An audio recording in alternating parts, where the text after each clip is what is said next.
complex process that begins when the zygote undergoes cleavage and develops into a blastocyst, a hollow ball consisting of a trophoblast, an inner cell mass, and a cavity called blastocele.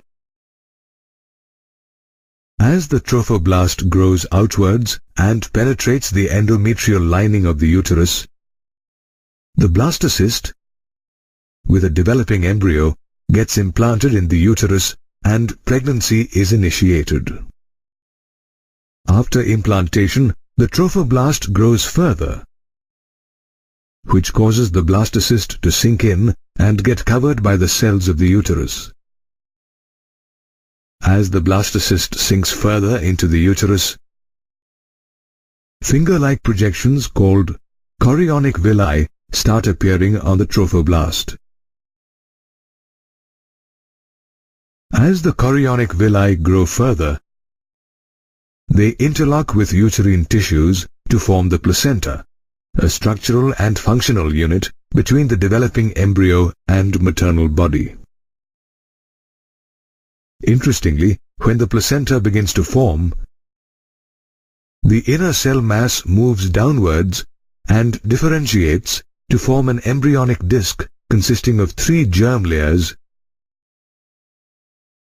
the outer ectoderm, middle mesoderm, and inner endoderm. The term germ layer indicates that each of the layers gives rise to tissues.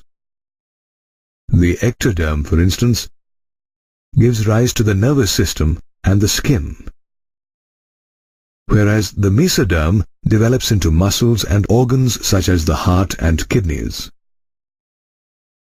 while the endoderm gives rise to the entire digestive system.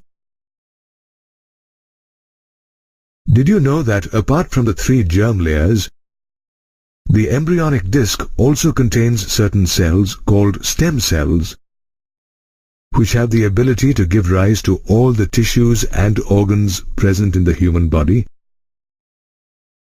As the embryonic disc grows, the cells of one side of the disc grow faster than those on the other side. This causes the disc to roll and form a cylindrical embryo. Initially, this embryo is attached to the placenta, but as it starts to develop, it moves away from the placenta and remains connected to it via an umbilical cord. The placenta is an important structure that supplies the embryo with oxygen, nutrients, and hormones, as well as carries waste products from the embryo back to the mother. The embryo stays inside the uterus for 9 months, which is called the gestation period. During this period, the embryo undergoes several developments. By the end of the first month, the embryo develops a heart, while the end of the second month marks the transition of an embryo to a fetus with developing fetal limbs and digits. And by the end of the third month, most of the organs are already formed. Another 4 months and the fetus is rapidly gaining weight and its bones get stronger. By the beginning of the 9th month, the fetus is fully developed and assumes the position it will take during delivery. Interestingly, while the fetus is undergoing several developmental changes, the mother's body too is undergoing several hormonal changes. The ovary, for example, starts secreting a hormone called relaxin. Likewise, the placenta starts secreting hormones such as human chorionic gonadotropin, or HCG, and human placental lactogen, or HPL. Incidentally, HCG, HPL, and relaxin are secreted only when a woman is pregnant. Apart from the secretion of these hormones, the levels of other hormones such as estrogen, progestogen, cortisol, prolactin, and thyroxine also rise rapidly in a pregnant woman's body. These hormones support the growth of the fetus as well as maintain the pregnancy. Increased levels of progestogen and estrogen, for instance, put the menstrual cycle on hold and prevent the shedding of the uterine lining, which is embedded with the developing fetus.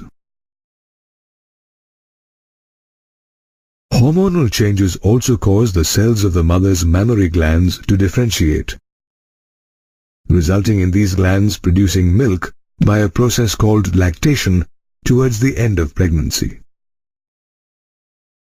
Did you know that at the end of the gestation period, the fetus as well as the placenta starts secreting hormones that set in motion mild uterine contractions called the fetal ejection reflex? These contractions in turn act on the mother's pituitary gland that now starts secreting oxytocin, a hormone that causes stronger uterine contractions.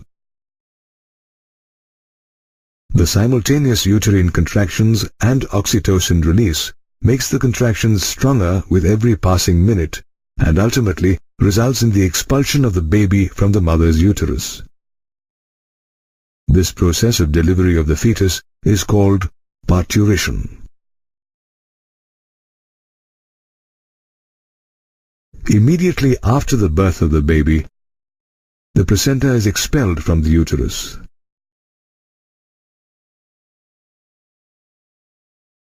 Soon after birth, the baby needs to be breastfed by the mother as early as possible. This is because immediately after parturition, the mammary glands start secreting colostrum, a form of milk that is rich in antibodies and improves the immune system of the baby. Every baby thus begins its journey as a zygote, which develops into a fetus over 9 months.